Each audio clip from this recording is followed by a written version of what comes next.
여호와께서 모세에게 말씀하셨습니다. 이스라엘 자손에게 말하고 그들에게 일러라. 남자든 여자든 특별한 서원, 곧 여호와께 나실 사람으로 살겠다고 서원을 하면 그는 포도주나 독한 술을 마시지 말고 포도주나 독한 술로 만든 식초도 마시지 말고 어떤 포도즙도 마시지 말며 포도는 그냥 포도든 건포도든 먹어서는 안 된다. 나실 사람으로 사는 기간 동안 그는 포도원에서 나오는 것은 익지 않은 포도든 포도 껍질이든 간에 무엇이든 먹어서는 안 된다. 그가 헌신하기로 서원한 기간 동안 그는 머리에 면도칼을 사용해서는 안 된다. 그는 여호와께 나실 사람으로 살겠다고 서원한 기간을 채우기까지는 거룩해야 한다. 그는 자기 머리털이 자라게 놔두어야 한다. 여호와께 나실 사람으로 살겠다고 서원한 기간 동안 죽은 사람에게 다가가면 안 된다. 부모나 형제 자매가 죽더라도 그는 그들로 인해 부정해져서는 안 된다. 왜냐하면 그가 하나님께 헌신한 표가 그의 머리 위에 있기 때문이다. 헌신한 기간 내내 그는 여호와께 거룩한 사람이다. 어떤 사람이 갑자기 그의 곁에서 죽어서 그가 헌신의 표로 기른 그 머리털을 더럽히면 그는 자신을 정결케 하는 날, 곧 7번째 날에 자기 머리를 밀어야 한다. 그리고 8번째 날에는 산비둘기 2마리나 집비둘기 새끼 2마리를 회막 입구로 가져와 제사장에게 주어야 한다. 제사장은 하나는 속죄 제물로 다른 하나는 번제물로 올려 그가 시체로 인해 죄를 지은 것에 대해 속죄를 한다. 그리고 그날 그는 자신의 머리를 거룩하게 해야 한다. 그는 여호와께 나실 사람으로 살겠다고 헌신하는 기간을 다시 서원하고 1년 된 순양 하나를 속건 제물로 바쳐야 한다. 그가 나실 사람으로 살겠다는 자신의 서원을 더럽혔기 때문에 지나간 날들은 무효가 된다.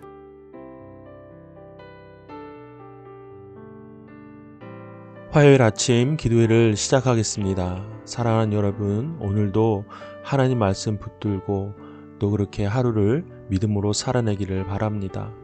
오늘은 민수기 6장 1절에서 12절까지의 말씀을 함께 나눕니다. 오늘 말씀을 통해서 우리에게 나실인에 대해서 가르쳐주고 계십니다.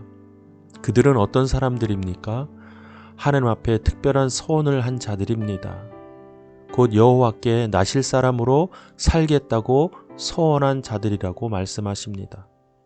또한 그들은 헌신한 기간 내내 하나님 앞에 거룩한 사람으로 사는 사람들입니다. 또한 우리가 오늘 본문에서 본 것처럼 하나님께서는 그들에게 나실인으로서 해야 할 여러 가지 세세한 규칙들을 알려주고 계십니다.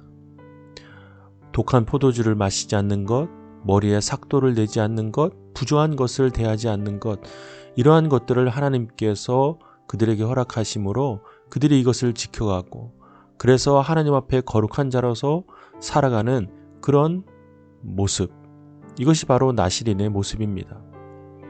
그래서 우리가 성경 속에서 이 나실인에 대한 대표적인 인물로 다윗을 떠올려 볼 수 있습니다. 그가 하나님 앞에 이 나실인으로서 하지 말아야 할 일들, 그것들을 저지름으로써 그가 가진 능력을 잃게 되는, 또 죄를 범하는 것을 우리는 성경을 통해서 볼 수 있습니다. 자, 그러면 우리는 한 가지 생각해 볼 수 있습니다. 현대에도 이 나실인이 존재할까? 하나님 앞에 특별한 서원을 한 자들이 있을까? 그렇다면 특별한 서원을 한 자들은 혹 선교사나 목회자만 해당되는가? 과연 그렇지 않습니다. 우리가 이 본문의 말씀을 또 성경적인 의미와 영적인 가르침으로 판단해 본다면 현대의 나실인은 예수 그리스도를 통하여 구원받아 하나님의 자녀가 된 모든 그리스도인에게 해당이 될 것입니다.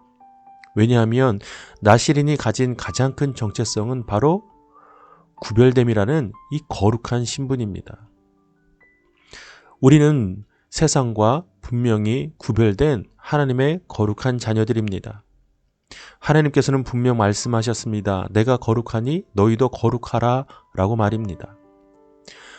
우리를 하나님의 자녀로 부르셨고 죄인에서 의인으로 부르셨기 때문에 우리는 이제 하나님의 속성을 닮은 하나님의 거룩한 자녀들입니다. 우리가 이것을 믿는다면 과연 우리는 이 땅에서 나시린과 같은 구별된 자로서 이제 새롭게 태어난 것입니다. 우리가 뜻하든 의도하지 않든 우리는 곧 하나님 앞에 우리의 삶을 드리는 서원한 자로서의 삶을 살아갈 수밖에 없는 그런 신분이 된 것입니다. 그런데 또 한 가지의 문제가 우리 눈앞에 있습니다. 나시린에게 하셨던 이 여러 가지 이 규범들과 규칙들이 현대에도 동일하게 우리에게 적용되는가? 여러분 어떻게 생각하십니까? 분명히 말씀 가운데서는 예수 그리스도를 통하여 모든 율법이 이제 폐하여지는 것이 아니라 오히려 자유함 가운데 나아갔다라고 말씀하십니다. 그래서 예수님께서는 그 율법을 완성하러 오셨다라고 말씀하십니다. 우리가 그 율법을 지키지 않아도 된다라는 것이 아니라 이제 예수님을 통하여 그 율법 이상의 것을 우리가 바라볼 수 있고 그것을 이룰 수 있다라는 것을 우리는 분명 깨달아야만 합니다. 우리가 나시린에게 주셨던 그 규범들을 지킴으로 인하여 우리가 이 땅에서 하나님 앞에 거룩한 자로 설 수 있는 것이 아닙니다. 왜냐하면 그 외에 우리는 너무나도 많은 범죄와 실수를 하고 있기 때문에 그렇습니다. 자, 그러면 우리는 어떻게 하나님 앞에 거룩한 자로서 설 수 있는가?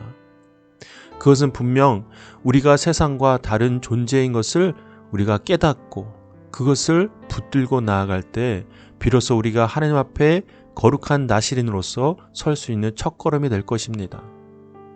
우리의 겉모습과 또 세상 사람들과 같은 생활 방식으로 산다 할지라도 우리의 속사람과 우리의 신분은 세상과는 다른 하나님의 자녀, 하나님의 백성이라는 신분을 붙들 때 우리는 거룩한 자의 삶을 살아갈 수 있게 되는 것입니다. 그리고 뿐만 아니라 우리 삶 가운데 하나님께서 허락하신 의로운 삶, 또 예수 그리스도의 삶을 본받는 삶, 이것을 우리가 믿음으로 실천할 때 우리는 나시린과 같은 하나님 앞에 거룩하고 세상과 구별된 자로서 살아갈 수 있게 될 것입니다. 사랑하는 여러분, 여러분은 이 땅에 보내진 하나님의 영적인 나시린입니다. 이제 우리의 삶을 하나님 앞에 드리고 하나님 앞에 거룩한 자로서 세상 앞에 구별된 자로서 살아가는 우리 하나 가족이 되기를 주님의 이름으로 축복합니다. 그러한 믿음과 그러한 결단으로 오늘 하루도 우리가 승리하며 살아갑시다. 이제 하나님께서 주신 말씀을 묵상하고 이 시간 함께 기도하겠습니다.